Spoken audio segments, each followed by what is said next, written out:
Guys, for coming to Senior Parent Night. We hope this is an informative session for you all and it answers all of your questions so you can move forward in the most informed way possible, whatever path you and your student choose to follow. So let me first open and share my screen with our slideshow.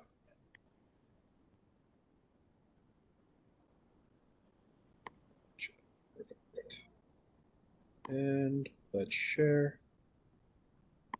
Please let me know when you can see it, guys. Awesome. So again, thank you everyone for being here. The plan for tonight is to hopefully, well, I said answer all your questions. Hopefully we answer most of your questions. I don't know that we can answer all your questions. As we're going along, we will give you guys opportunities to ask questions in the chat.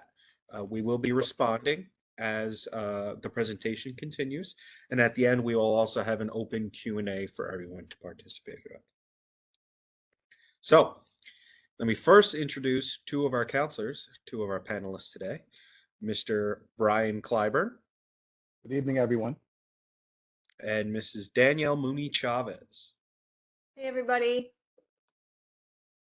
And I would also like to welcome our guest here today, Miss Madeline from the Columbia High School Student Scholarship Foundation.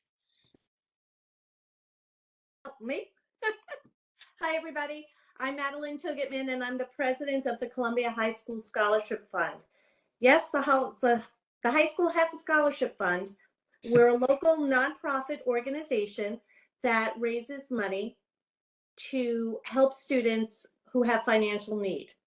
For the 2023-2024 school year, we awarded $258,000 to 115 students, seniors, returning graduates, and graduate students. The scholarships are need-based. They could be used toward any 2, 4, your college, trade, technical school, or certificate program, and they are renewable for as long as the student stays in school. Now, this is your senior year, your student's senior year. So it's important, you can go on our website at chssf.org in February and print out our application. It has directions. The scholarship fund will have representatives at the high school the first week in March. The selection committee applications are due back income tax day, which is usually April 15th. The selection committee will meet the first week in May, and you will be notified through guidance if your student is receiving a scholarship. We are celebrating our 100th year of service to the Columbia High School community. We're very proud of that. If you have any questions, please contact us through our website and someone will get back to you within 48 hours. Wishing you all a healthy, happy senior year. Thank you. Thank you very much. So real quick, some notes on some upcoming meetings and opportunities we have as a department. Obviously, today is our CHS Senior Parent Night. Some of you here may have some siblings or other children and spread out through the rest of the grades of Columbia High School. So we have our 3 other grade level parent nights coming up soon. These are Wednesday nights, same time, but you'll see the date up there. If you have not checked your email yet today, I ask that you please do, because I sent out links to all of you for being able to attend this. Additionally, we have a financial aid night, a college aid night coming up on October 11th. And it's 7 to 8 p.m. So I apologize for that typo. But you must register in advance. Well, the link is here, so when we post the slides on our website, you will be able to click directly on the link. However, I, again, will also be sending out a message to all of you to your emails to make it a little easier for you guys to sign up, register, and be ready for that. It is, again, a virtual presentation. And then last, towards the end of October, we are hosting with Mr. Enlick, a member of our special education department. his yearly transitioning to college with an IEP or a 504 plan. That will be in person in the auditorium at Columbia High School on October 25th at 7 p.m. And he will be there to answer any and all of your questions and present the information that could be coming up for you or your child to help you pursue your future wherever you may go with those educational plans available. So we just had the Columbia High School scholarship info. So If I could just add one thing about the scholarship info to parents, usually in a monthly newsletter, I focus on one of our great partners like Achieve, the Home and School, and definitely Cougar Cares, as well as the scholarship fund. So I'll make sure to put it in our next one so that you're able to connect and get their website link and also find out about their gala, which I'm excited about going to, which is, I think, at the end of September. So, thank you, Mr. Sanchez. So I believe, Brian, Mr. Clyburn, you are up first. Take it away. Thank you, Mr. Vecchione. So good evening, everyone. Let me first start by saying how happy and excited I am to be here at Senior Parent Night. One of my most favorite things to do is to work with seniors and to talk about their college and career plans. So very excited for what's upcoming. So as we get back to the presentation, one of the other wonderful things about being part of the Columbia High School community is a program called CHS Cougar Cares. So it is a program, and I've worked at a few places, so it's not really like a lot of other places. This is a very welcoming place. This is a place that cares about every one of its students, and Cougar Cares is a program where we try to help students out who may not necessarily have the resources to be able to really take part in some of the things that are available at in the community and at CHS. Next slide, please.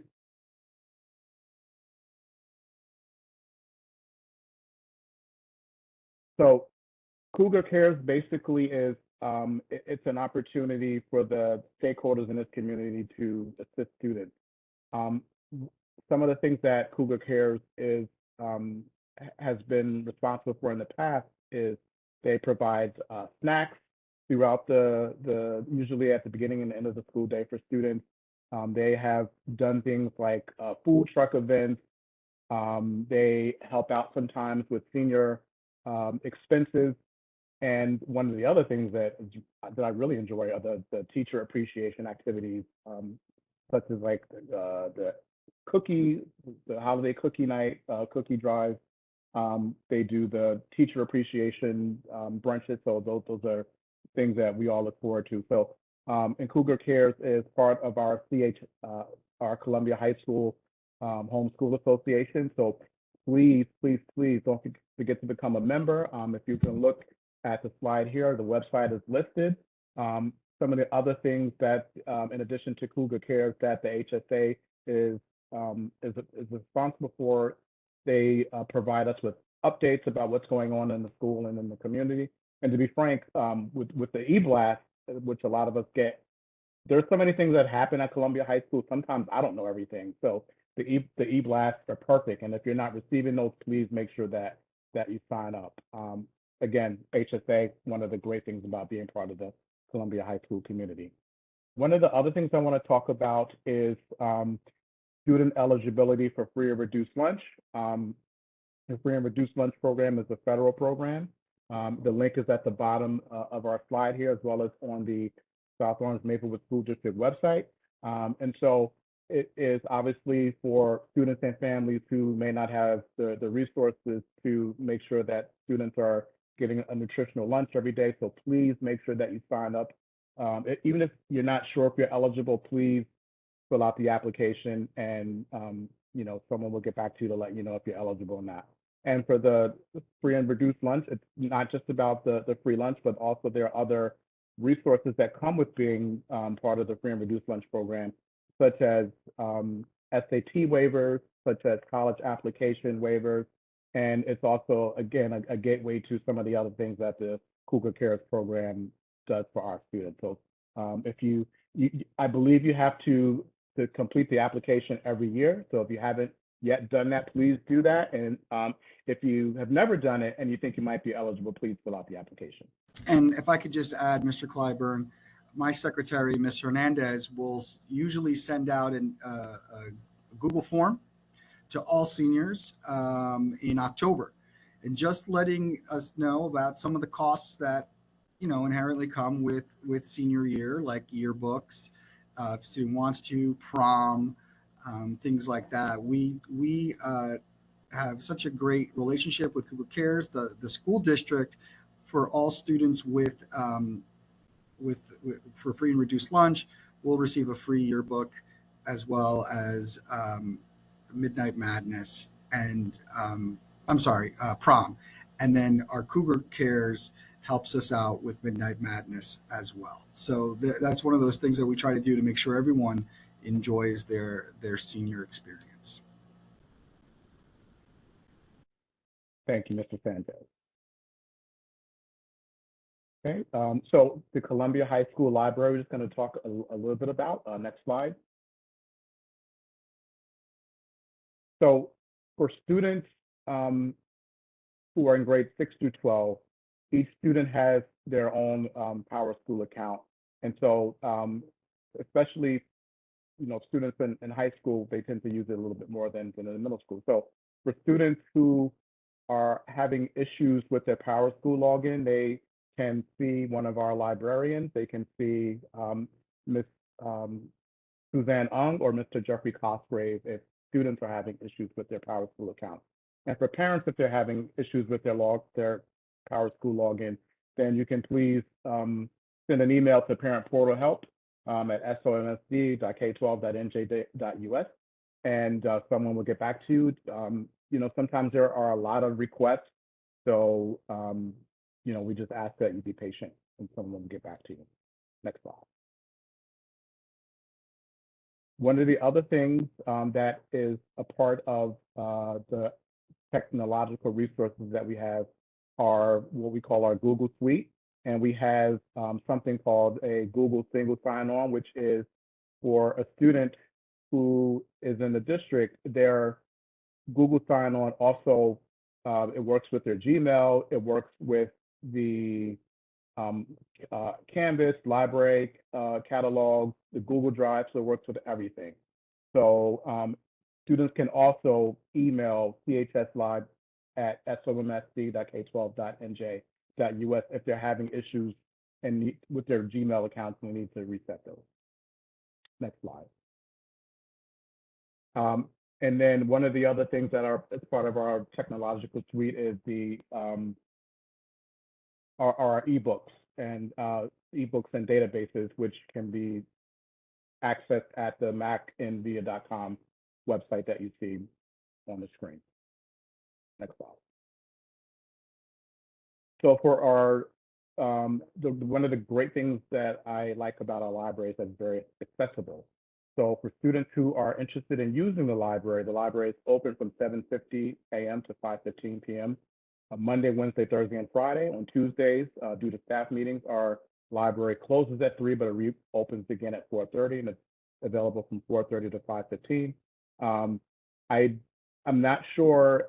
Last year, I believe students had to sign up for library slots. I'm not sure if they're doing that again this year, but that's some information that I'm sure will be releasing to students in the coming weeks. But the great thing about the library, lots of space, lots of room for students to mingle and to use computers and to, just exist as an academic community in a little bit of a structure, but not as a more structured environment as a classroom. So definitely the library gets used quite tremendously, and we want to make sure that we see that continue. Next slide. So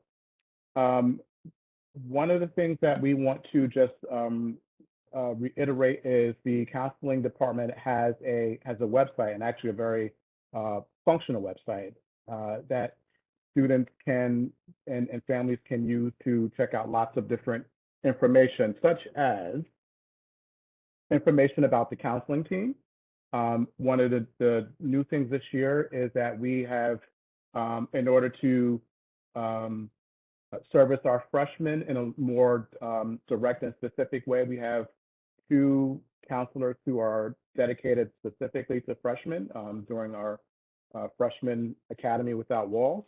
And so as a result of that, the students who may have had Mr. Gardner last year or Ms. Fleming last year have been redistributed to other counselors. And so just a word on the redistribution. You know, we're looking forward to, for those of us who still have 10th to 12th graders, meeting with all of your students. We're excited. We know it's going to be a bit of a transition, particularly if students have been used to working with another counselor in years past. But we're excited and we're ready to go with being able to meet with all of your students. So things are obviously very busy right now, but once, you know, the dust kind of settles from the beginning of the year, we'll be meeting with students, and we look forward to being able to do that. So some of the other things that are on our website is we have supports for resources for our students. We have labs on post-secondary planning. Our course selection information is on the counseling website. We have student and job enrichment opportunities, and also very important information like our course change request form. So that's sort of like where we kind of house all of our most important information. So please, if you haven't had the opportunity to visit, make sure that you visit it and check it out. One other thing with 12th grade is our student assistance counselor for 12th grade is Mr. Rhoda Martinez. For those of you who have not met Ms. Martinez before, as Ms. Mooney Chavez and I are counselors who deal primarily with the academics and with college and career planning and some of the social emotional. Ms. Martinez is a counselor who deals more primarily with social emotional issues and issues that might impact a student being able to be a successful student at Columbia High School, whether it's school avoidance or anxiety, depression, things like that. So Ms. Martinez is the 12th grade SAC, and certainly please reach out to her if you have any questions about your student. She's very accessible daily to students who might need to see her. Next slide. So one of the things that I really look forward to are the senior meetings, which will be coming up shortly. So September for the counseling department is primarily about making sure that we are helping students to transition into the year. We're making sure that we're doing, that we're going over schedules, and we're just making sure that students have what they need. And so usually at the end of September, we start to begin to shift focus and to start to do senior meetings. So what will happen sometime at the end of September is there will be an email sent out, and with that email there will be a link to each counselor's calendar, and students and families will be able to go onto the calendar and sign up for an appointment slot and meet one-on-one with their counselor to discuss their senior college and career planning. It's flexible where we do parent in person or virtual.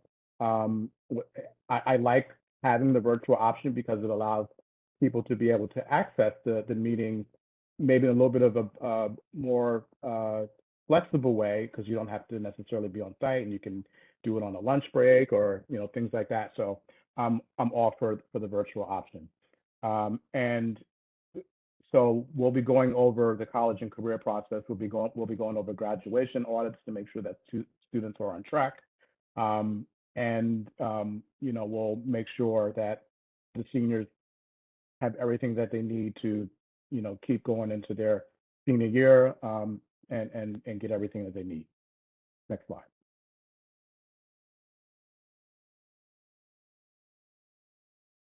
So some of the things that we're going to talk about during the senior meeting are the post-secondary options. So one of the things that I'm very passionate about is trying to help students figure out what route is the best fit for them. I know that at Columbia High School, we're very four-year college centered, and it's awesome. but I also enjoy the fact that there are a lot of, and particularly now, a little bit of a changing of the tide where you have a lot more students going into the vocations. And so those are some things that we're going to talk about. So some of the options are, we talk about the county college option, whether it is for financial or academic or comfort reasons. Students may want to decide to go into the 2-year college route first. I used to work at a county college, big proponent of county colleges. 4-year college, we will obviously talk about the different roles that it might take to get to that point. We'll talk about students who are interested in vocational and trade schools, Lincoln Tech, students who are interested in being a carpenter's apprentice or working with the iron workers. Those are things that we'll talk about. We regularly have representatives from the military who come to our college and career night, or who set up tables in the cafeteria, who come and meet with our students and map out, what a career in the military might look like. And then we also talk about, gap years have been things that have been very popular in the last few years. And we have resources and out in the community where we can direct students to, if they're interested in doing an organized gap year activity. And obviously for students who are interested in going out to work, we try to help students with regard to using other resources like the Loft and other places to help them to develop their resumes and to do interviewing techniques and to try to, maybe start going out to get part-time jobs while they're seniors. So these are all things that we talk about. And each student we will work with to try to find out the path that works best for them. Next slide. So one of the things that that our college-bound seniors are going to use is a program called SCORE, which I'm sure many people have heard of. And so in preparation for the senior meeting, I think it's very important that students who have not spent a lot of time on SCORE, I think it's important that they make sure that they know what their login information is, and they log in and begin to SCORE. One of the things I like about it is it's very user-friendly, it's easy to navigate.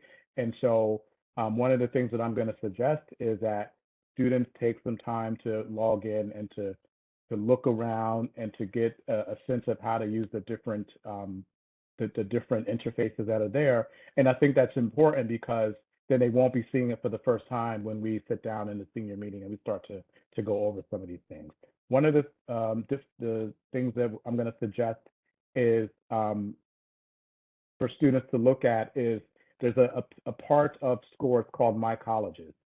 And what the My Colleges tab allows students to do is it allows the student to do something called a college search. There's a toolbar right at the top. And a student may not necessarily know which school that they're interested in, but they can just type in the name of the school under the college search, and you'll have a list of, you'll have that school will come up, and student will be able to do some very beginning sort of exploration about what that school has. And what that school's about and where it is and how big it is and things like that. One of the other things that you're going to be able to do in SCORE is to sign up for something called a in-person, what we call a rep visit. And so what that is we have, as a part of the counseling department, representatives from different colleges, 2-year, 4-year. We have sometimes people coming from the community, like the fire department, the police department, sit down with our students to really get a sense of, help the students get a sense of what it's like to go to a particular school or to be involved in a particular trade or a particular line of work. It gives the student the opportunity to ask questions, and it allows the student to have that first contact in an environment that they are familiar with and comfortable with. And so those are some things that we offer. And we have a calendar on SCORE, and students should sign up. And then once they sign up, usually if it's during a non-lunch period, we'll issue passes for the student to come. And if it's during a lunch period, the student does not need a pass, they just need to come down. Next slide.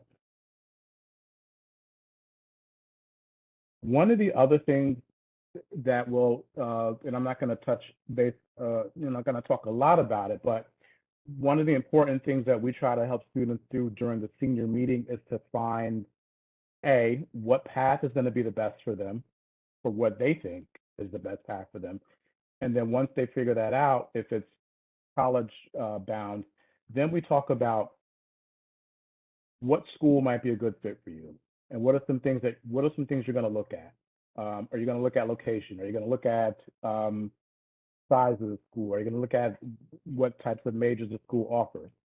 One of the things that we want to do in helping a student find their best fit is to help the student to develop a college list that is diverse in terms of competitiveness, that is diverse in terms of what's offered, and we want to have students put together a list where it's not too top heavy with ultra competitive schools, but also we want students to be able to challenge themselves. And it's great to apply to many schools that for certain that you can get into. And I think part of that is the point. But we also want students to try to challenge themselves a little bit and try to find a competitive environment that is a good fit for them. So we talk about the list. There are schools that we call reach schools, which are schools that are very competitive, that will take a few students with a particular student's GPA and test scores. We have what we call the level schools, and those are schools that are sort of like right on target, and they are schools that the students, their GPA and test scores that they submit them are like right in the middle, 50%, so it's like a solid target school. And then we have likely schools, which are based off the student's GPA and test scores that they submit them. It's a place where a student has an excellent chance of getting in. So we want to try to make sure that there's some diversity in that list, hitting all those different areas. So that way, when the student gets their offers of admission later on in the year, but we want them to have as many possibilities as possible. Next slide. So part of the college application process is the actual college application. So usually there are 4 different types of applications that students can use. You have the Common App, which is probably the most widely known, and it is a application where students can apply to multiple schools using that one application.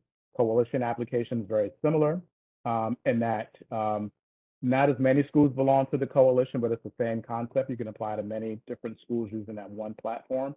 I would like to say that there's been an update, and that Rutgers is actually a Common App school now, which I just double checked today, so I know that for certain. So that makes it easier for students that are interested in applying to Rutgers. There is, for students that are interested in historically Black colleges and universities, there's the Common Black College app, which functions just like the Common App. It's for HBCUs.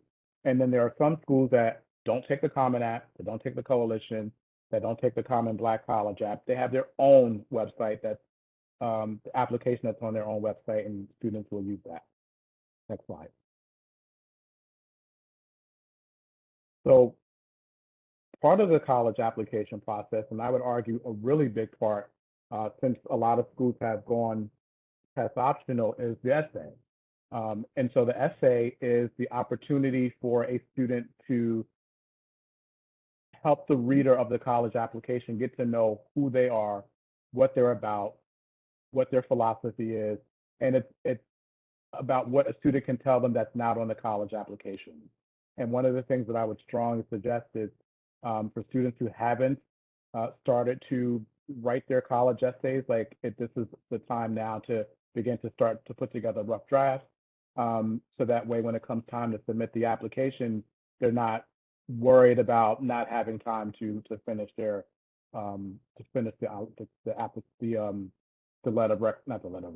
the essay, excuse me. So it should be something that at this point, a student should be taking a little bit of time each week to try to work on, revise. They can certainly see their counselors if they have any questions about revising essays. And then obviously, I know a lot of times teachers also help students to be able to revise essays as well. So the big takeaway is someone should be looking at that essay before it's sent out, other than the student. Next slide.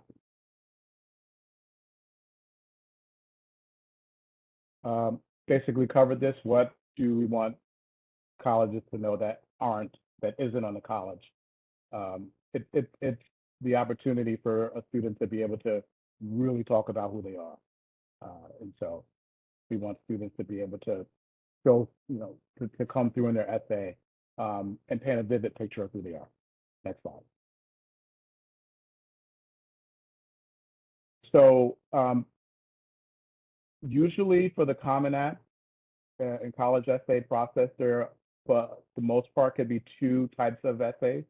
So the first essay is the Common App essay, and that is a standard essay that every person who completes the Common App is going to do.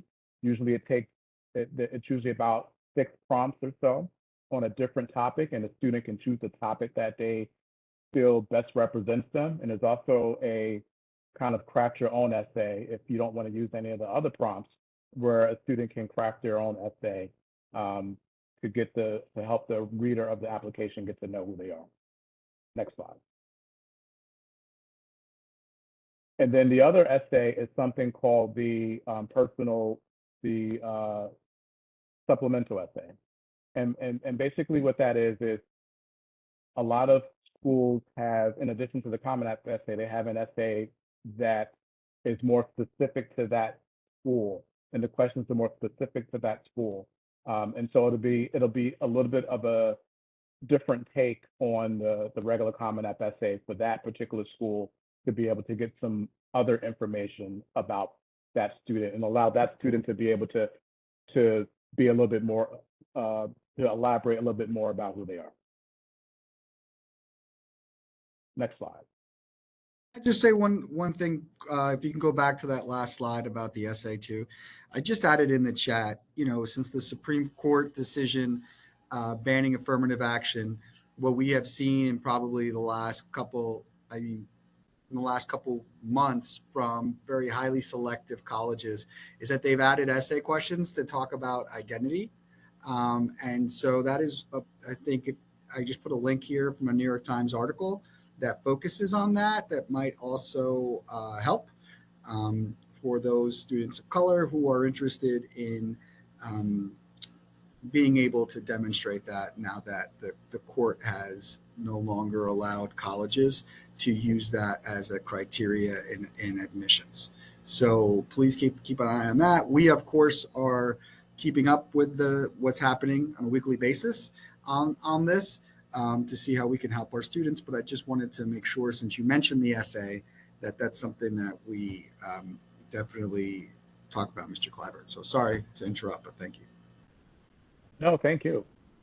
And for the next part of the presentation, I'm going to turn it over to Ms. Moni Chavez. Hi, everybody.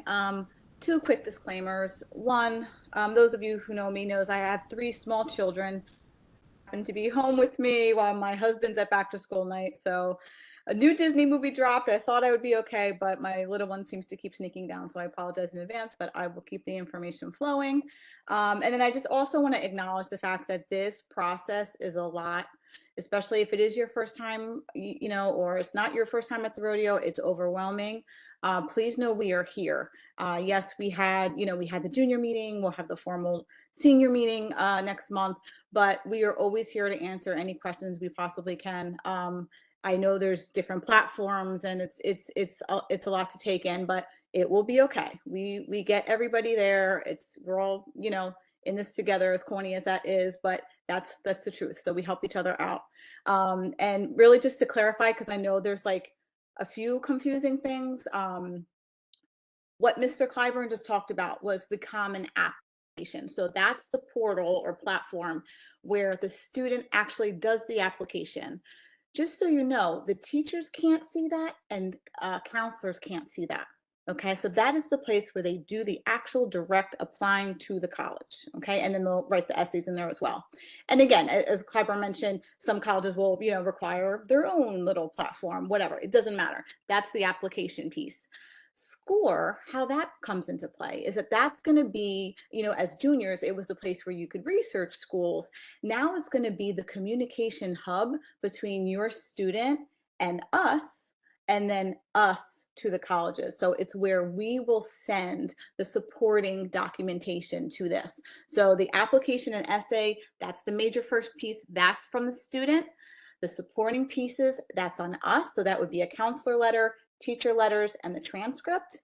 And then the testing is also on the student and families to send, and I'll go into that later. But SCORE is the place that we send the materials. There's a lot of confusion about, oh, well, Common App does it. No, Common App is the application, but then the student has to tell SCORE where they're applying, okay? Because they do not, the two systems do not talk to each other. And then SCORE is where we send the materials, okay? So I wanted to say that because I know that can be confusing. Another few like popular questions we get when filling out the Common App. There's about what 480 to 500 seniors every year, so I know they want the number of in the class. Our GPA is on a weighted scale of 5.0, and we no longer rank. So those are like the biggies, right? When we're filling out those questionnaires. Okay, so as I said, the letters of recommendation we send in SCORE, what's so important, everyone, especially now more than ever, because we have inherited new seniors, which we're excited about, but let's be honest, we're gonna rely on those surveys more so than ever because we're just meeting them. Make sure your senior has filled out their counselor survey, please, please, please, please, please. And not just them, but you as well. So if you have no idea how to get out the SCORE, it's okay. You're not alone, trust me. Reach out to the counselor. We can send an invite or reactivate an invite. I think it expires 72 hours. If you are running into any questions that we can't answer, SCORE support is amazing, and they will be able to help you really quickly. But that's so important because we really use the meat of what the student says about themselves and what the parent says about the student to help us flesh out the letter. Obviously, we use any kind of time together, but I don't want the families that have a new senior counselors to kind of feel slighted. Tell us, share with us story. I had a parent say, oh my gosh, my student, da, da, da, da. That's great stuff. Like, talk to me. The student can come in the senior meeting. We can get to know it. We're gonna have to get to know each other quickly, but we can talk to each other, and that's how we're gonna bridge that gap. Okay. There's no kind of button to ask for the transcript. Okay, so how the counselors know to send it is by SCORE. So as long as the students, and you'll see a visual where this will make sense, as long as the student lists the schools and either applying or applied, and they have the correct due date for the school, then that's our green light to send the materials. Okay, so that's really important. That that goes for the letters as well. Okay, and just know there are some colleges, California, and some international schools that make the system a little more complicated. So they have their own thing. They might make the student report their own transcript, that whole thing. So that might be yet another platform. I know a lot of the big state schools, they'll use the SRAR, self-reported academic record. So that is basically, they're too big, they're too busy to wait for us to send transcripts. So they're gonna have you enter your grades and your courses and use the honor system. And then if you do get accepted and you matriculate into that school, then they'll ask us for the final official transcript in June, okay? So that's just a couple things. The biggie here, please, please, please, keep in mind that a 2-week buffer notice is really needed in this process. We have a lot of students, so many times I come into a student and says, especially October 31st, October 30th, oh, I'm applying early action. The deadline's November 1st. And I had no idea because the senior didn't put the school on SCORE at all. So there's no way for me to know. But because they're doing it on the Common App, they were thinking, oh, well, I'm doing it, so you see what's going on. No, I only see SCORE, okay? So just make sure we have enough time, because to write, we write letters anyway, but certain things where it's like, oh, I need it tomorrow, that can get a little hard and stressful for all of us. And the same goes for the teachers. We kind of, that's our gig. Like we'll crank it out and we'll do it. But for a teacher who also has to grade and do all this other stuff, it can be like really overwhelming. So just kind of have your senior be organized with deadlines. A little tip, it's not really a secret. I find a Google spreadsheet to be the best thing. The names of the colleges, the deadlines, how you're applying, how many need. That just kind of like helps organize, and it will bring some serenity and organization in, I promise. Okay. Please. Okay. Oh wait, did we skip one? go back. There we go. Okay. So I think the first step is requesting in person. That's really important. We asked that the seniors do it last year, but sometimes the teachers are like, oh, no, it's June. It's too early. I can't think about it. So if they haven't, though, asked the teacher in person, I really would encourage that, because again, the teacher may have already said yes to like 50 seniors, and then they really have to draw a line. And then if they do agree, I think we also have to say, like, okay, do you need the survey, or you're on SCORE, right? You're using SCORE, because we don't have too many teachers like this anymore, but there might be a few that says, you know what, I send the letter to admissions myself, like just tell me where it needs to go, especially now that everything's like, digital these days. So that's something. But the SCORE is why I like SCORE the best, because I can see when it was all sent and timestamped and all that good stuff. So that's why I like SCORE. And most of the teachers are on it. But not all the teachers use the surveys. So I don't want your student to waste time filling out something that your teacher's not gonna use, and then they're gonna ask them to do something else. That's just like too much going on. Okay, so that's like a really important question. And so how to ask the teacher. So here's the other tricky piece where it gets dicey. Okay, I'm going to use Ms. Buckholz, for example. Why wouldn't I? Okay, Ms. Buckholz, I want you to write my letter. Sure. Okay. So then the student would do the survey and SCORE. Okay. There's one more official step, and that's the request. Okay, from Ms. Buckholz. It's an official something that you have to do. Now, remember, you don't have to do that for the counselor letter. We know we have to write a letter. We're going to do it anyway. It's that moving of the colleges in the applying and applied that lets us know, okay, he's applying here. We got to get everything ready for him. But the teacher, you have to formally request it. But it's really polite to ask in person first, do the survey, and then so some seniors think because they did the survey, that's all they need to do. And that's wrong, because a formal request is the alert for the teacher. Oh, Ethan needs a letter. Okay. If that doesn't happen, then the survey just kind of stays in limbo and nothing talks to each other. So it's a formal request that needs to be done. Okay. So I'll show you where that is in a second. Let us know if you don't see a teacher. We might have new teachers. Also, we've had retired teachers, right? Teachers, that were here last year but not here this year, agree to write letters. We can figure that all out. At the end of the day, if even if you have outsider recommender, like a coach or a pastor or somebody, or a boss, they can send the letter directly to us, and we upload it into SCORE on their behalf. It's actually very simple. So I know that causes a lot of anxiety, like, oh my gosh, how are we going to get these letters?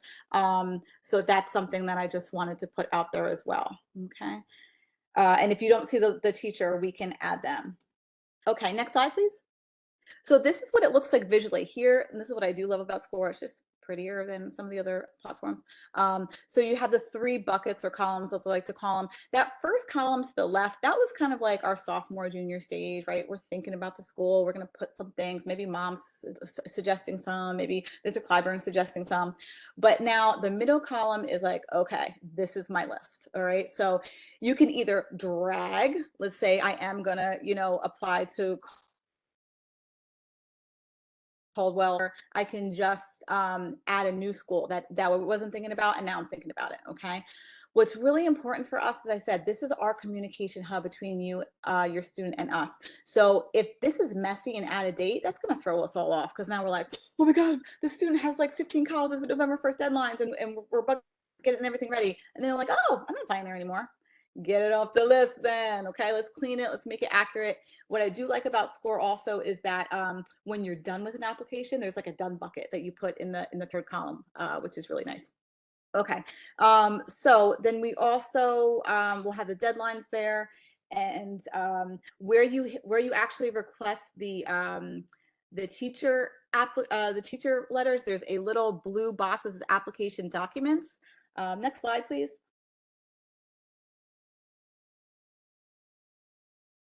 Going to do is it's going to pop up a box. Now this is a sample. When your student does it, it will be empty, but you'll see that request a recommender. This is again that formal request to write a letter. You click that, and then they type the teacher's name in, and then that gives the Buckholz or Borkowski an alert. Oh, Ethan has requested a letter. Okay, and then the teacher can actually change it. When they're working on it, it might be purple, and then when it's finished, it's green, so the students can tell. So that's a nice little feature.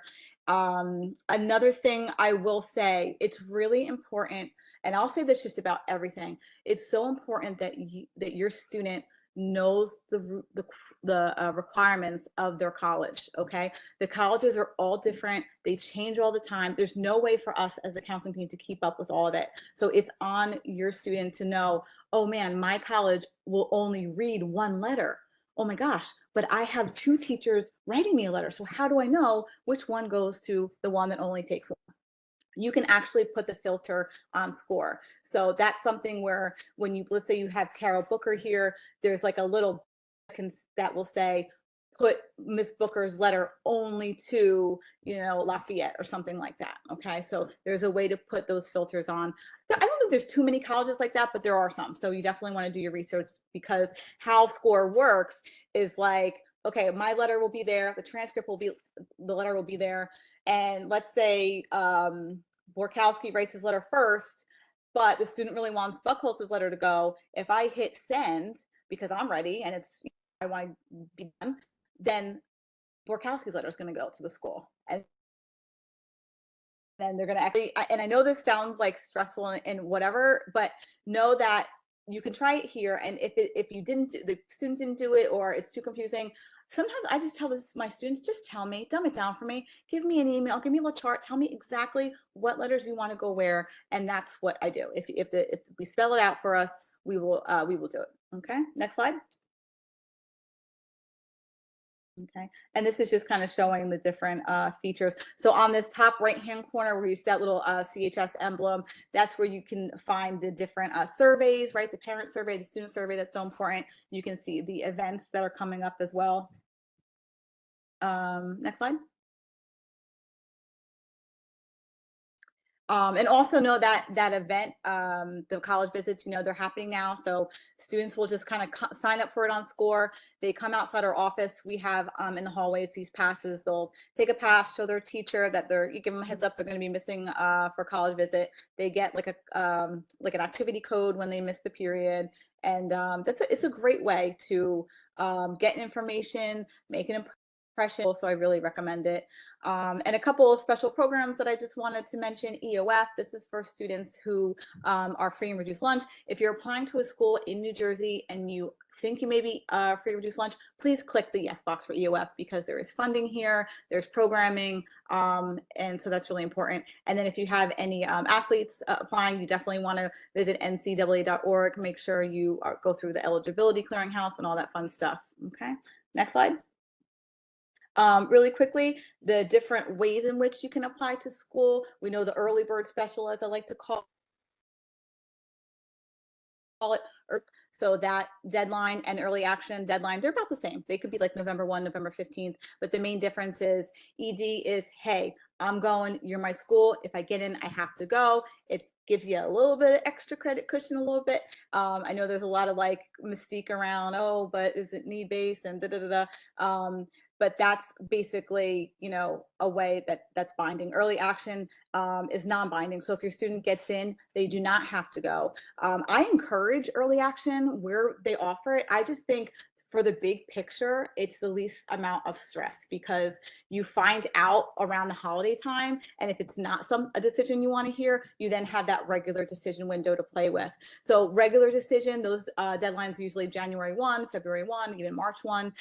That's just kind of the traditional way. Rolling is a great way to apply to schools. We really encourage at least one school to be rolling on your students list. And that means there's no deadline. There's just, as soon as the applicants get accepted and they fill their spot, they're done.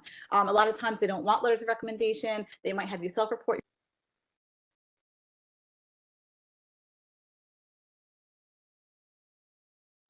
So that's definitely a way to recommended way to apply to school. And restrictive early action REA, that's a lot of times like, you know, kind of like the Harvards, like they might have, you know, you can apply early action to only like certain like caliber of schools, only one early action that way.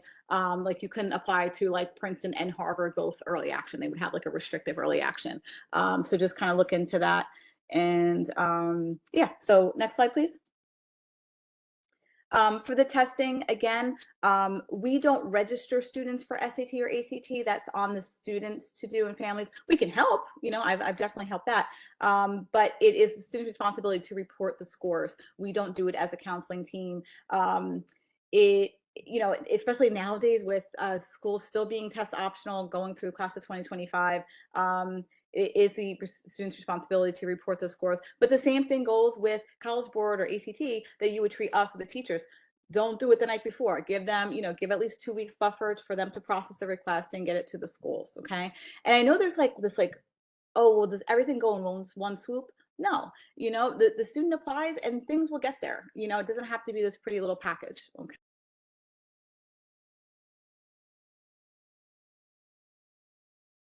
The testing policies, do the school's super score. And again, super score is like if you had a great English score and not so great math, but then the next time you did it, you had a better math and maybe so English, they'll take the best of your best, okay, and combine it. Most schools do, but it's still important. It's also important to see if any of the schools are requiring tests, you know, because sometimes they say they are, and then last minute they change their mind.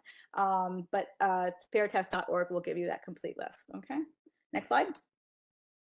And the outcomes, obviously, we know the common ones, I'm accepted or not, but the gray area, it happens more often than people talk about, and it's a real thing. So very, very common being deferred if you apply to an early school. Again, that means they're just not quite so sure on it yet. They want more information. So they probably will want to see how you do like mid-year, before you slipped in or something like that, if there's any kind of like award or some great thing that they didn't have information about. And also being waitlisted. That's the same thing, but for regular schools. So at that point, they kind of want to see who commits to see how many spots they have left. Whether you're deferred or waitlisted, please have a plan B, because it is not guaranteed, you know, that you'd be accepted down the line, okay? And the financial piece, I know there will be a financial night coming down the pike in October. The FAFSA and the CSS profile, 2 separate financial forms. One's, you know, the federal one for a CSS profile is not required, maybe depending on your school, but that's through College Board. That will cost you, I don't know, $35 or something like that. But the FAFSA basically wants to know the financial strength of your household. So it will be connected through your tax documents, and it will be able to, you know, when you tell the college, you know, what colleges you're applying to, and it will just say what kind of, you know, financial package, if anything, they can offer you.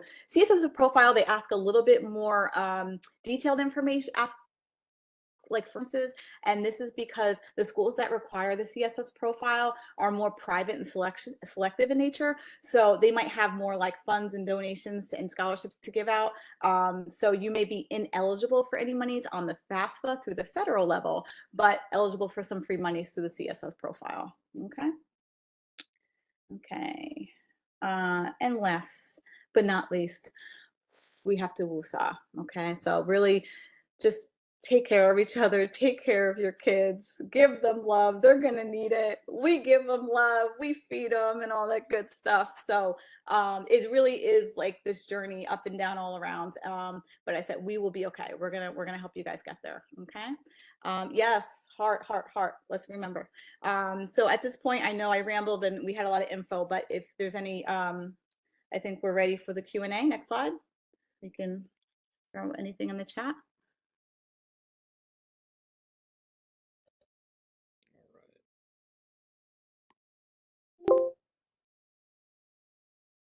So let's go through. We have a bunch of questions. I was seeing them pop up as we were going along with the presentation. So let's see. Let's pick one. Is the school profile that is sent to colleges available anywhere? Yes, it will be on our counseling website. Once it is finished, I will also take the time to blast it out to all of you students and parents so you have a copy of it as well. We do have a scholarship list on our website that we update and we continually update. Additionally, I highly recommend utilizing the website fastweb.com. It is a free scholarship search engine that you can use like Google, or you can put in some information about you. Again, it's free, and then they match you to scholarships that make sense. It does require an email address, but that's the extent of it.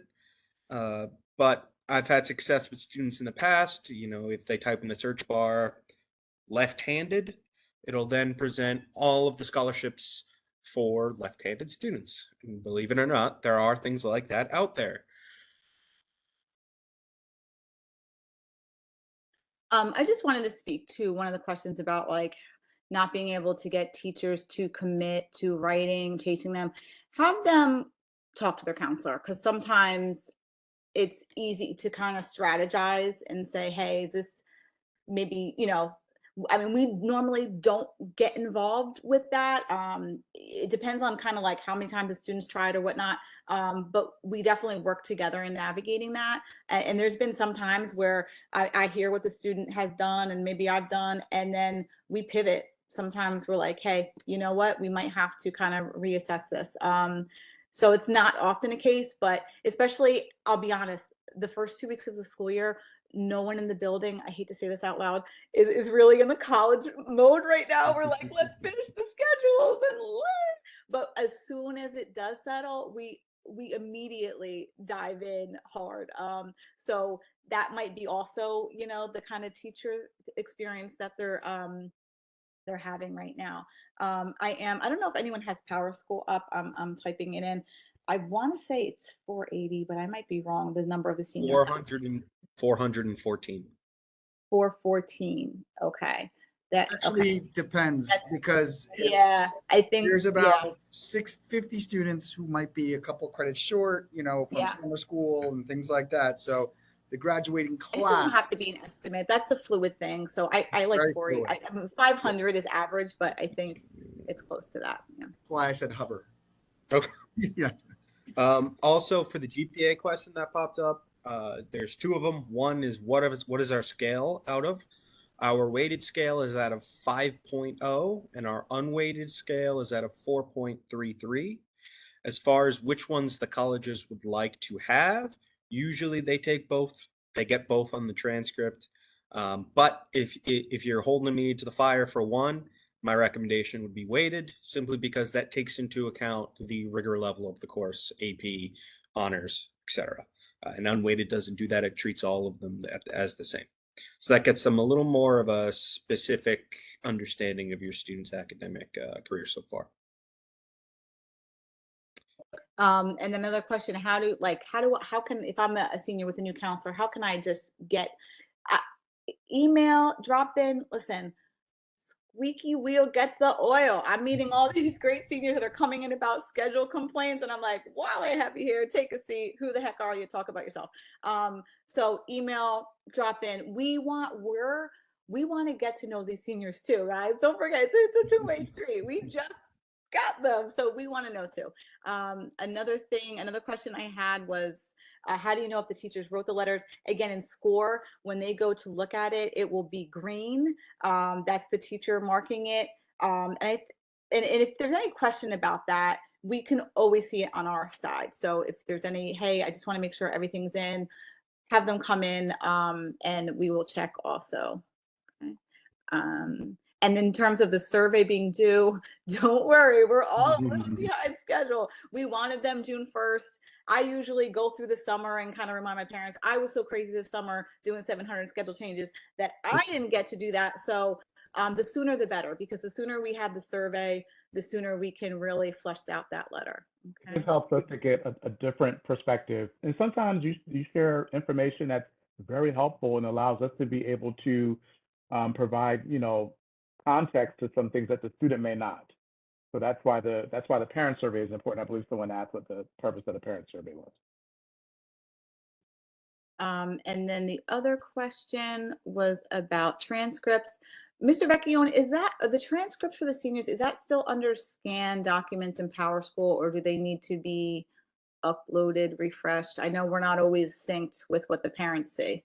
So they're going to be pulled directly from PowerSchool once the dust settles on class changes, because in the bottom right-hand corner of our transcript, we have a courses in progress list where the schools can see the actual courses and level of the courses and how many credits they're worth that your senior is currently taking this year. We want to make sure we get to a point where we know our seniors really are pretty set and they're not moving in and out of courses. So when we present that list, it doesn't change at any point, and then we don't have to have the student, reach out to the college to let them know that the classes they're taking have been changed. We like to do that as it gives the schools an opportunity to see, is this student continually challenging themselves? It gives them an extra year to gauge a trajectory. Is there a growth pattern with this student, as well as just how they're choosing to tailor their academic experience, especially when, as a senior, you don't have many requirements left, so you get a little more leeway and a little more choice in regards to what you take than most other years. So we like to present that information to them so they can utilize that in their decision making. But if I had to guess, probably within a week, we're gonna narrow that down, and we're gonna have everything uploaded in SCORE and ready to go. And that goes as well with the school profile. Another question was, how can you request the recommendations via that? It's under the college tab. There'll be a little link that says application documents. And it's in the slide. It's one of the slides. And when you click on that, a pop-up box will show up, and that's how you request the teacher. Another question was, how do I make sure the one letter goes to the right college if they only take one? There's you'll see it will be a box that will say, let's say I pick Miss Buckholtz, the box will say, check here if you want Buckholtz's letter to go to a specific school, and you check that box. If the student doesn't check the box, and then they, come see us. Like, anything that the student is worried about or you're worried about, let us know, and we'll take it from there. Okay. And also, in terms of getting access to SCORE, my first bit of advice would be just to search your email. We sent you an invite, 20 of the fall.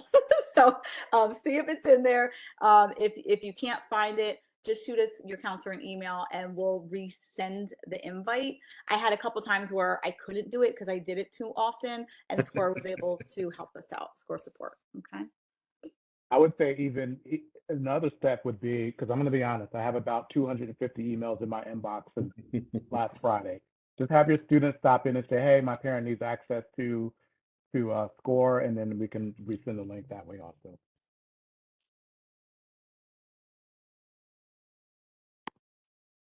Let's see, are there any others that we didn't get to?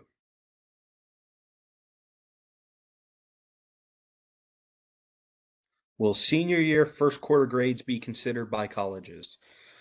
If the school asks for them, then yes. The initial transcript schools get for students will just list the courses. The traditional timeline that colleges usually request is that initial one with just a list, then maybe a mid-year. If they either want to check up on the students, see if they're continuing on that path, or if cases of deferral, if a student's been deferred, or if they're not sure. Sometimes certain schools like to ask for a mid-year. There have been cases where colleges have asked specifically for first quarter grades. In that case, yes, they will be considered. But majority of the time, they don't always ask for them, though. A great question here that, again, causes so much confusion.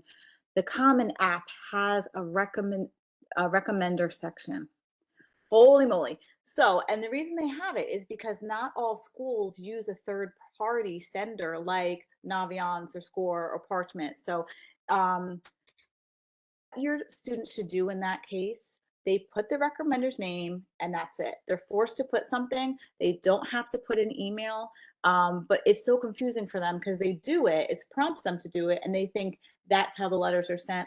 But everything is done through SCORE. So that's just kind of like a formal step in Common App that they have to do. But everything teacher and counselor letter related is through SCORE. And I saw someone answered, not every school does require a counsel letter, but I feel like most do. But I'll be honest, my first year, I had 70 seniors. I didn't know any of them. Everybody was like, who is this lady? How is she good? And did it, and we do it, and it gets done. So I'm confident we're gonna do the same. Okay, all of us have been through so much these past few years, and we're still here. The next one, Mr. Clyburn or Miss Mooney Chavez, can you, a parent is asking, so can you please reiterate, is there going to be a student parent counselor meeting? So what will happen at the end of September is that families will be and students will be emailed an email that will give out information about the senior meeting, and it'll have the counselors' calendar links. And so it'll be the responsibility of the student to sign up for a calendar link that they can attend with their parent, and it's a one-on-one meeting, which is usually about a class period where we pretty much go through much of the information that we talked about this evening. So I would suggest for students who are going to, they're trying to apply early and have a lot of their stuff done. Usually, those are the students that we tend to see a little bit earlier than some of the other students. There's another one here, a question that I really like. I can take a stab at answering it, but Ms. Mooney Chavez and Mr. Clyburn, feel free to jump in if you would like to. Question is, how can I get my kid, and then in big bold letters, excited about college instead of annoyed and afraid of it? Can I answer this one first? Yeah, absolutely. Okay, because I actually was typing. I was going to type the response. So the afraid and even to a degree the annoying aspect of it is a very normal behavior. This is the unknown for a lot of students, and it could be very pressure filled. I think one of the things, first of all, just let the student know that they're going to be okay. There is a college out there that's going to be a great fit for them, and there are going to be multiple colleges that are great fits for them. I mean, I would suggest just taking a deep breath and just kind of starting with, what am I interested in? Like, do I want to go away to school? Do I not want to go away to school? And just working with your counselor and going on college visits to see what's a good fit, like what campuses they really enjoy. A great thing that they don't really have to go far to do is to go on the rep visits that come to our school. It's a great way to have a first contact with an admissions officer that's going to be able to answer a lot of questions. And sometimes just making the unknown known helps a lot. Just to add to that, it is intimidating, especially for students who have been in the South Orange Maplewood district and experienced their entire lives. And now this is an opportunity for them to take a step out into the world, dip their toes in the water, and experience what it's like to be quote unquote independent. Really, the kicker is, and the key to this is the mindset and how they view it. Um, really, while yes, there is an academic component and it is a new experience for students, and parents. Really, what it is, it's a time for the students to explore themselves, explore their interests, explore where they see themselves going in the future. If instead of framing it as something that costs a lot of money, that could be difficult and challenge you and pushes you out of your comfort zone, instead try to view it as an opportunity to grow and learn more about yourself and be able to basically develop any skills or any interests that you may want to. It really is just a matter of mindset. When you look at it in totality, there's a lot. There's a lot to the process. There's a lot to getting there. There's a lot to moving in. There's a lot to doing and completing your degree. But sometimes you look at the whole big picture and overwhelm yourself instead of taking it step by step and really taking the most out of those moments. Soon enough, when the students get there, I always recommend taking a campus visit. And then once you ultimately make a decision, take another trip there um, within reason. I'm not expecting you guys to hop on a plane and fly to University of Hawaii, unless, of course, that's you want to. But sometimes just getting them involved and getting them comfortable with the surroundings and what to expect, where they will be living if they choose to go away for the next 4 years, really helps take a significant chunk of the edge off. Um, there's no way you can really remove the unknown factor from the equation. Um, but the sooner, I don't want to say wean into it, but the sooner you can dip your toes in, get used to the temperature of the water, you can start taking bigger and bigger steps, and then before you know it, you're diving in headfirst. Do you have any general wisdom regarding when or whether to submit SAT or ACT scores? So, Mr. Clyburn, Miss Mooney Chavez, do either of you want to take this one, or do you want me to? No, you can, Mr. Vecchione, that's fine. Okay. So once you have your list finalized, I genuinely would recommend you send them after you submit your application. I would not wait for letters of rec to be completed. I would not wait for a transcript to be sent from the school, because your application really is what opens the file that they maintain and keep on your student throughout the admissions process. And SAT and to a lesser extent ACT do take a little bit of time in order to do that. So they'll get a request, as we mentioned in the presentation. We usually recommend at least a 2-week buffer period. But the sooner you request it and have it sent out, the better, just to be better safe than sorry. A couple of years ago, when I was a counselor in my previous district, I do remember College Board, the online server went down for about a week in the middle of college application season. And at that point, we weren't able to request and have SAT scores sent. So it was a little bit of a panic nightmare situation. So I always err with the side of better safe than sorry. Just get it done and out of your minds, then you know it's done. And then you don't have to worry about them particularly taking a little bit longer. As far as whether to submit, that's going to be student and school specific.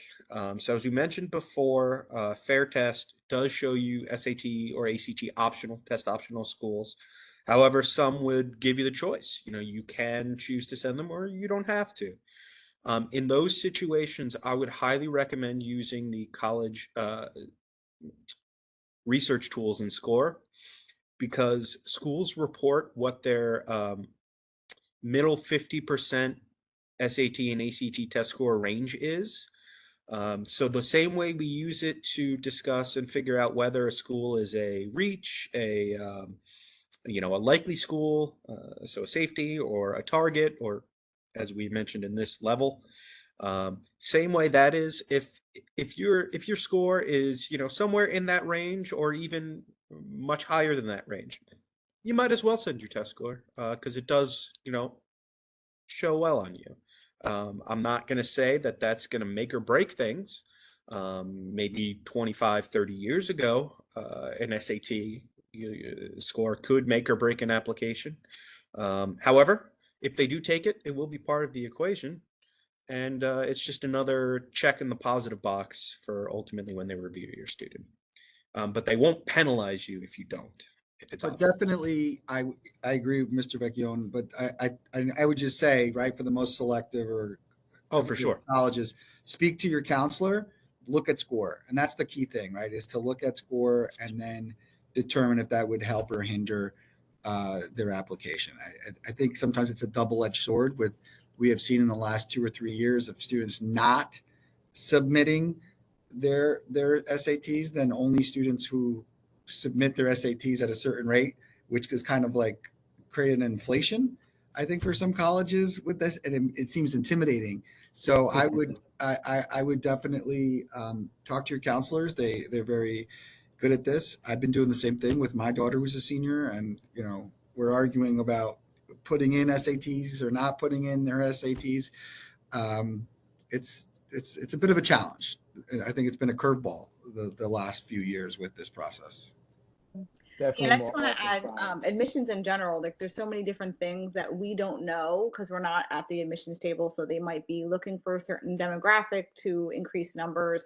One year, all of our high flyers applied to UVM as a safety school. So then our students that wanted to go to UVM and that was their target, and that's where they really thought they were getting in, got deferred. And we were like, what's going on? What's going on? You have a 4.0 and you got deferred from UVM? And it was because a lot of the students were applying there as a safety and kind of shifting the game. So I will say this, I have seen like heartbreak, of course, like I really wanted to go to my top school. I didn't get in, and it's like it's the end of the world. They get in somewhere that they're not so excited about, or maybe they're kind of lukewarm excited about. And then I've also had the emails where it's like 2 years later, 3 years later, 4 years later, Miss Marie Charles, I graduated. Oh my gosh, I love it. I didn't think I would. So all that's to say is that we don't know the future, but on a whole, they land where they land, and it's okay. Okay, just wanted to I end with have that. a quick story, very quick, about a student who came in today who graduated, I guess, 5 years ago. And that student struggled when they were at Columbia, and they found their way to college. They went to a college that was a great fit, and they came back to say, "Hey, I'm in grad school. Thank you so much for everything you guys did for me. I know things are difficult." So, and that, we enjoy hearing stories like that. There's a place for everyone, and it's about fit. And what's a good fit for some students may not be a good fit for others for a variety of reasons. So I think everybody has to determine what a good fit is for them and follow that route. Last question on the list. Some colleges say start your app now. Do they know when you have done this in the Common App, or do they mean something else? So that is their application. The Common App, in some cases, is their application or what's on their website.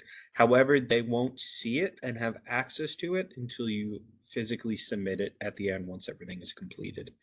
You could do that at any point from here moving forward. You technically could have done it last week, last month, whenever they open it. Each school has differing dates as to when they open their app. But if they're saying start your app now, that tells me that the app's open and you can go ahead and feel comfortable opening that, starting it, and potentially submitting it. Once they receive it, that will again open up and create the electronic folder for your student and all their documents as they come in. And not everything has to go out at the same time, so don't feel like you have to time everything perfectly so it gets there. We're not, for the most part, we're not putting everything in a big envelope and putting it into the mailbox anymore. So it's a little easier and a little less stressful in that mindset.